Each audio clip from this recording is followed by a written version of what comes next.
तो Aladdin movie का proper trailer आ चुका है। जो पहले आया था वो मेरे ख्याल से छोटे से टीज़र थे, जिसके बाद लोगों ने बहुत बुरा भला कहा था इस मूवी को, और स्पेशली जो विल स्मिथ वाला जिनी है ना उसको। तो क्योंकि लोगों की एक्सपेक्टेशन काफ़ी हाई होती हैं जब एक पुरानी मूवी, जैसे अभी लायन किंग का अभी ट्रेलर तो नहीं आया, लेकिन मुझे उम्मीद है कि जब आएगा तो लोगों का इसी तरह का रिएक्शन होगा, क्योंकि रॉबिन विलियम्स उसने बड़ा अच्छा काम किया है। अब जो है ना, जब हम छोटे थे तो हमें तो नहीं पता था कि रॉबिन विलियमसन कौन है और ये मतलब किसने काम किया है। हमें तो पता था कि क्योंकि हमने देखे थे हिंदी में। तो मुझे जितना याद है कि सोनू निगम ने जो है अलादीन की आवाज़ निकाली थी, और जिनी की आवाज़ जो है वो एक बड़े ही मशहूर किस्म के, मेरे ख्याल से जितने बाद में मैंने रिसर्च किए, वो मतलब हर तरह की जो है उस बंदे ने एड्स भी बनाई हैं, गाने भी गाए हैं, और उसके बाद वो डबिंग भी की है। आप कोई भी मशहूर डबिंग उठा के देख लें, आप उस बंदे का ही नाम मिलेगा। चेतन जो है, चेतन शशितल, तो वो आखिरी कोई बंदा है। तो उसने जो बंदे ने डबिंग की थी ना जिनी की, बहुत ही ज़्यादा ज़बरदस्त की थी। और ऊपर से जो इस मूवी का जो स्टार्ट पे सॉन्ग था अरेबियन नाइट्स, वो बचपन में जब सुनते थे ना आखिरी मज़ा आता था। तो उम्मीद तो नहीं है मुझे जितना लगा था ना, वो बॉलीवुड स्टाइल जो है ये करने की कोशिश कर रहे हैं। और मैंने थंबनेल भी देखा है, तो उससे मुझे वो जो फीमेल लीड कैरेक्टर है जैस्मिन जो बनी है, वो कैटरीना कैफ वाली वाइब दे रही थी। तो अब देखते हैं कि क्या होता है।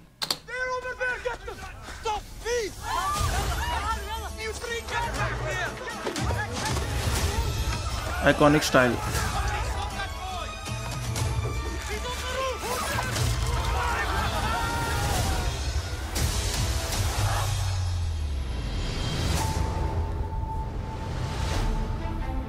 अलादीन अभी तक मुझे पसंद नहीं आया, मतलब ओ याद आया ये भी है।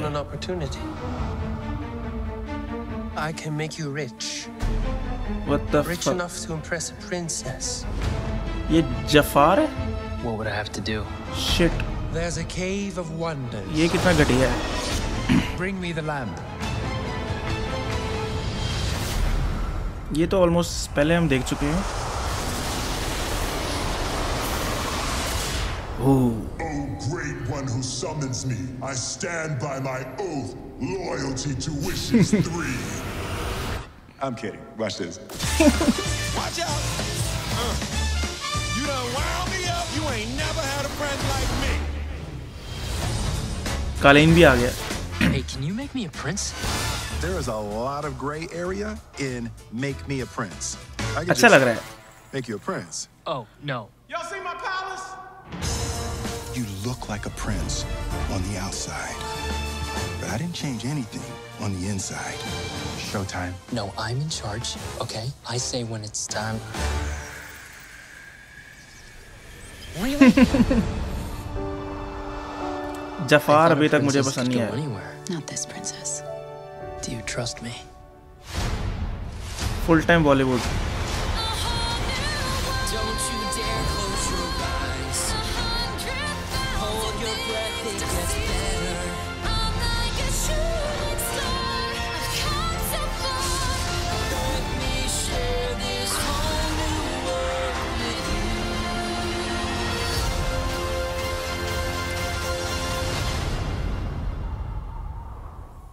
जैसा कि मैंने पहले कहा था कि ये ना थोड़ा सा बॉलीवुड स्टाइल आपको फील होगा, क्योंकि जो फीमेल लीड कैरेक्टर है उसकी लुक्स जो है वो मतलब ऐसा लगता है कि जैसे वो बॉलीवुड की जो हीरोइंस होती है ना उनकी है। और जो अलादीन है वो इतना ज़्यादा इंप्रेसिव नहीं है, क्योंकि जो अलादीन की जो लुक्स है ना वो काफ़ी डिफरेंट थी जो कार्टून में थी, और हम जो अब देख रहे हैं ये काफ़ी डिफरेंट है। जो सबसे ज़्यादा चीज़ जिसके लिए लोग भी ज़्यादा एक्साइटेड होंगे वो था जीनी। तो मेरे ख्याल से जिनी पिछले जो ट्रेलर थे उससे तो बहुत ही बेहतर है, और काफ़ी जो कूल लग रहा है, मतलब वो लेवल का नहीं लेकिन लग रहा है। बाकी सबसे ज़्यादा जो मुझे डिसअपॉइंटमेंट हुई है ना देख के, वो जफ़ार का करैक्टर। यार वो क्या मतलब पतला सा हुआ करता था, दाढ़ी यहाँ से थी, और वो लगता था कि जैसे अभी किसी का कत्ल करके आया है। ये तो बेचारा लग रहा है कि अभी नाश्ता करके आया भट्ट साहब। तो अजीब ही ये लग रहा है मुझे तो समझ नहीं आ रही कि ये क्या जफ़ार को बनाया है इन्होंने। तो ये सबसे ज़्यादा चीज़ डिसअपॉइंटिंग थी। बाकी आप लोग मुझे बताएं कि आप लोगों को इस ट्रेलर से क्या डिसअपॉइंटमेंट हुई है। मुझे तो जफ़ार और अलादीन के जो करेक्टर है ना, उसको लेकर बहुत ज़्यादा हुई है। बाकी उम्मीद है आपको ये वीडियो पसंद आई होगी। अगर आपको ये वीडियो पसंद आई है तो लाइक करें, कमेंट करें और सब्सक्राइब ज़रूर करें। तो खुश रहें, खुश रखें। अल्लाह हाफिज़।